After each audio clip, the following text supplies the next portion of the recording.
उसके बाद नंबर 3 पे रिनम मैकेनिज्म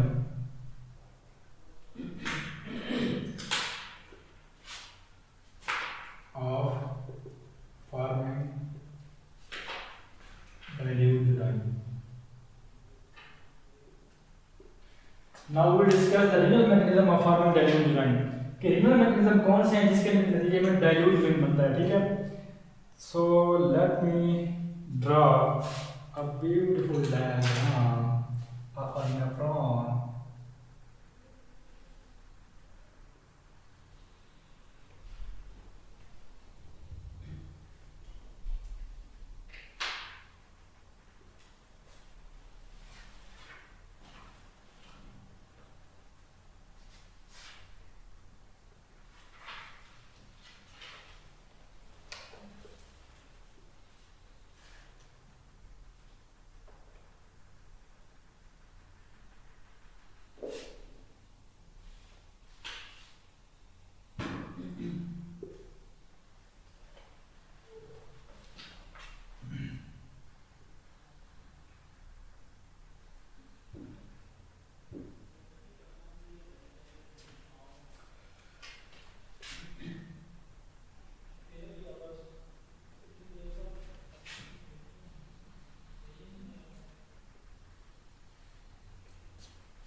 इधर से जो फ्लूइड आ रहा है उसकी ऑस्मोमेट्री कितनी है, 300 मिली ऑस्मोल पर लीटर, ठीक है। जो ग्लूकोज फिल्ट्रेट है उसकी ऑस्मोमेट्री कितनी है, 300 मिली ऑस्मोल पर लीटर, ठीक है। और जो प्रॉक्सिमल टिब्यूल्स के जो इंटरस्टिशियल स्पेस है उधर भी 300 मिली ऑस्मोल पर लीटर ऑस्मोलेट है। अब रीनल मैकेनिज्म कौन कौन से हैं जिसके नतीजे में डाइल्यूट यूरिन बनता है, ठीक है। ऐसे कौन से प्रोसेस होते हैं जिसके नतीजे में हमारी किडनी डाइल्यूट यूरिन बनाती है, ठीक है। अच्छा, अब हमने एक नेफ्रॉन को जो है खोल के मैंने जो है यहाँ ड्रा कर दिया है। अब हम देखते हैं कि नेफ्रॉन के किस हिस्से में वाटर जो है रिअब्सॉर्ब होता है और किस हिस्से में वाटर जो है सेक्रीट आउट होता है नेफ्रॉन ट्यूब्यूल्स से, ठीक है। अच्छा, ये है जी प्रॉक्सिमल ट्यूब्यूल। प्रॉक्सिमल ट्यूब्यूल्स में जितना गला खराब हो गया क्या, चाहिए ती खर्चू वादा या नहीं खर्चू, वो कल परसों हमारा खजाना है वादा, तो वो उससे फिर हमने सही रश्मि में मारी है, बल्कि आखिर में बताता हूँ सही सारे। सार कहता है वाह इमरान वाह चट्टा तो बाल आखिर तक खड़ा रही, शुक्र है बच गया आखिर मान गया था तो आखिर तक खड़ा रही है, मतलब कि वो सर की में कहते हैं आखिर में तूने जो है ना सारा मारा खजाने के साथ। अच्छा,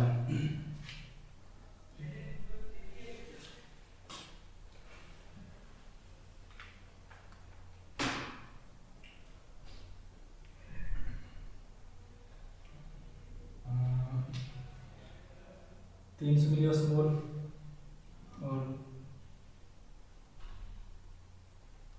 यहाँ पर होंगे हमारे पास एक्वापोरिन्स प्रॉक्सिमल ट्यूब्यूल में, ठीक है।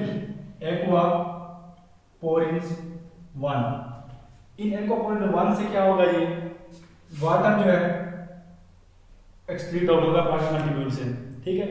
और 65% जो सल्यूट्स मॉलिक्यूल हैं वो भी यहाँ से एक्सक्रीट आउट होंगे। कितने हैं 65% सल्यूट्स मॉलिक्यूल वो भी यहाँ से एक्सक्रीट आउट होंगे।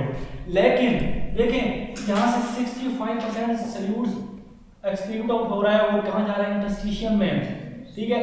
तो अब 300 मिलियोस्मोल जो ग्लोमेरुलर फिल्ट्रेट की जो ऑस्मोलैरिटी थी वो यहाँ पे सेम रहेगी या डिफरेंट होगी? अगर सिर्फ और सिर्फ सल्यूट मॉलिक्यूल यहाँ से एक्सक्रीट आउट होंगे तो उस कंडीशन में ऑस्मोलैरिटी इंक्रीज कर जाएगी, ठीक है। लेकिन यहाँ पे चूंकि एक्वापोरेंस 1 भी मौजूद है, ठीक है। एक्वापोरेंस 1 इनके थ्रू वाटर भी जितने सल्यूट्स मॉलिक्यूल बाहर जा रहे हैं उतने ही वाटर मॉलिक्यूल बाहर जा रहे हैं। तो उसके नतीजे में यहाँ पे जो ऑस्मोलैरिटी है वो भी 300 मिलियोस्मोल ही रहती है। ये पॉइंट्स में देने वाला है। कोई आपसे पूछे कि जो नेफ्रॉन है उसके कौन से पार्ट में इंटरस्टिशियल फ्लूइड और ट्यूबुलर फ्लूइड की जो ऑस्मोलैरिटी है वो सेम रहती है, तो आपने बताना है प्रॉक्सिमल पार्ट में, क्योंकि इस पार्ट से अगर 2 सल्यूट मॉलिक्यूल बाहर जा रहे हैं तो 2 लीटर पानी भी बाहर जा रहा है। ओके, आज अंडरस्टैंडिंग ठीक हो गया? इस चीज समझ आइए आपको? दोबारा बताता हूं। देखें जो प्रॉक्सिमल ट्यूब्यूल्स हैं इससे जितने सल्यूट्स मॉलिक्यूल बाहर जा रहे हैं उतना ही पानी बाहर जा रहा है, ठीक है। तो उसके नतीजे में जो ऑस्मोलैरिटी है प्रॉक्सिमल ट्यूब्यूल्स में वो उतनी ही रहती है जितनी के इंटरस्टिशियल स्पेस में है 300 मिलियोस्मोल पर लीटर, ठीक है। अगर 2 वाटर मॉलिक्यूल 2 सल्यूट मॉलिक्यूल बाहर जा रहे हैं तो 2 लीटर पानी भी उसका बाहर जा रहा है। जितने सल्यूट्स मॉलिक्यूल बाहर जा रहे हैं उसी हिसाब से वाटर मॉलिक्यूल ही इन एक्वापोरेंट 1 के थ्रू बाहर एक्सक्रीट आउट हो रहे हैं, ठीक है। अच्छा, उसके बाद देखें ये जो डिसेंडिंग लूप ऑफ हेनले है, descending loop of Henle mostly impermeable to solutes molecule. Okay, ये देखें descending loop of Henley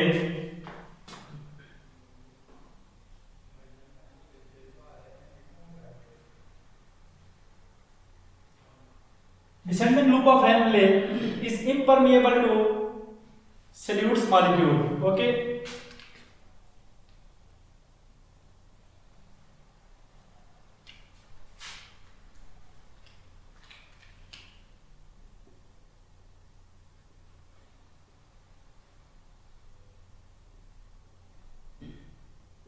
and permeable to still descending loop of Henle is still permeable to water molecules because descending loop of Henle still contains aquaporin 1 proteins molecule through which water moves outside the tubules into the interstitium through a process known as osmosis. Okay.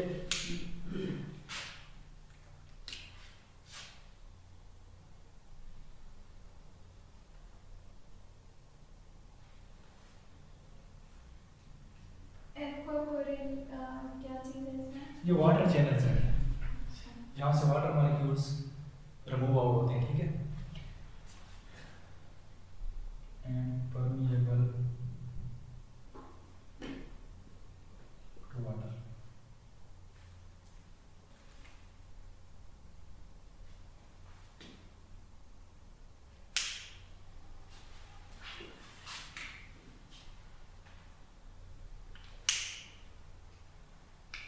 जो descending loop of Henle है इसकी जो concentration है वो almost 400 से लेके 1200 मिली ओस्मोल पर litre तक होती है, ठीक है। ये देखें डॉक्टर साहब, ये जो लूप ऑफ हेनले है इसकी ये कैरेक्टरिस्टिक्स है कि ये मेडुला के रीजन में जाती है, ठीक है, deep into the medulla reason. वो जो मेडुला की कैरेक्टरिस्टिक क्या है कि वहाँ पे जो इंटरस्टिशियम होता है वो बहुत ही कंसनट्रेटेड होता है, उसकी ऑस्मोलैरिटी बहुत ही ज़्यादा होती है, ठीक है। उसकी ऑस्मोलैरिटी ऑलमोस्ट जो है ना 600 से लेके 1200 मिली ओस्मोल पर लीटर तक वेरी करती है, ठीक है। अच्छा, depending on the availability of the water molecules. अच्छा, उसके बाद देखें अब आ गया thick ascending loop of Henle. This is the thick ascending loop of Henle. This is the proximal number 1.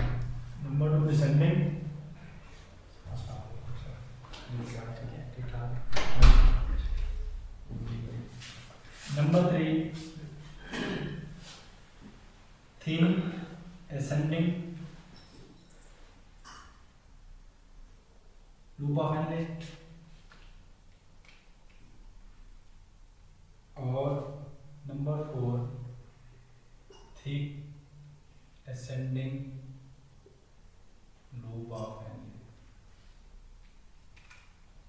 किसी भी क्या होता है? ठीक ठाक है, रिकॉर्ड है आपका? हाँ जी, ये रिकॉर्ड भी हो रहा है, सब चल रहा है। ये जो thick ascending loop of Henle है, यहाँ से सोडियम की एक्टिव ट्रांसपोर्ट होती है और पोटाशियम और क्लोराइड आयन की को ट्रांसपोर्ट होती है। ठीक है, ट्रांसपोर्ट। अच्छा, अब thick ascending loop of Henle, thick ascending loop of Henle और proximal part of distal tubules, इनकी ये कैरेक्टरिस्टिक्स है कि यहाँ से जो वाटर जो है वो क्या होता है, यहाँ से वाटर के लिए परमेबल नहीं है। ठीक है,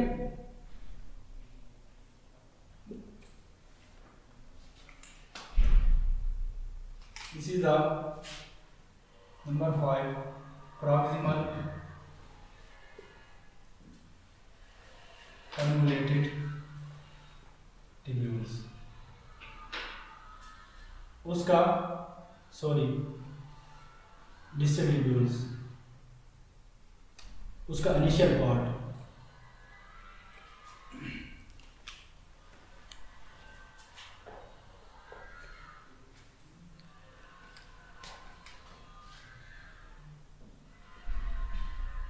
डॉक्टर जमील के हमारे इधर आए, इनके अंदर ही हम लेक्चर दे रहे हैं इसी तरीके। तो अभी डॉक्टर जमील आपका कौन से सीएस के लेक्चर्स हो रहे हैं ना आपके न्यूरोलॉजी के? सही हो गया, बस इस इन्हीं के अंदर मतलब ये हमारे मेन लीडर है, इनके अंदर हम काम कर रहे हैं। तो उसके बाद हो गई नंबर 5 में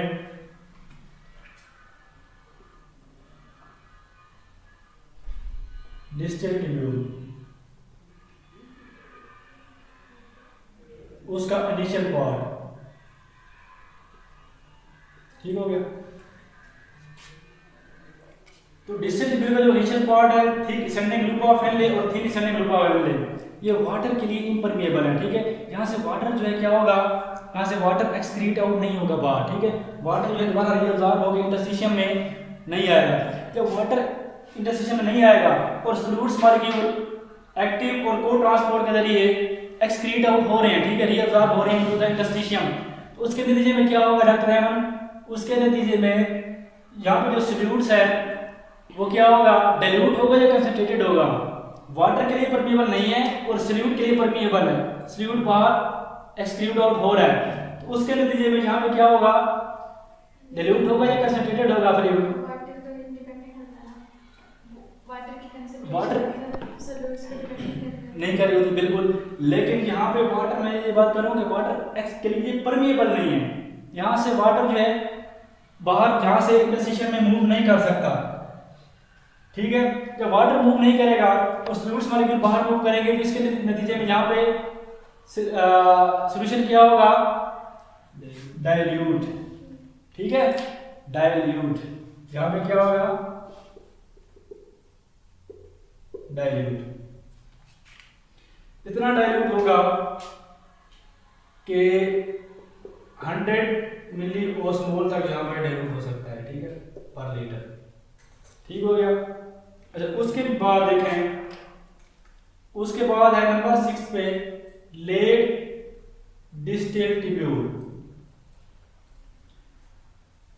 एंड कलेक्टिंग डक्ट।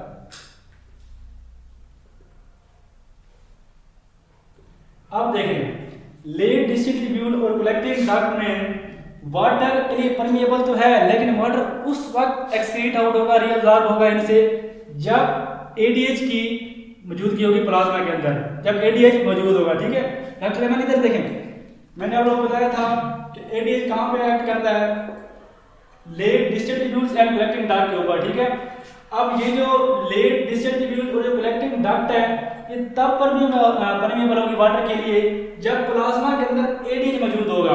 ठीक है, तो हम क्या पढ़ रहे हैं, हम पढ़ रहे हैं mechanism for making dilute urine.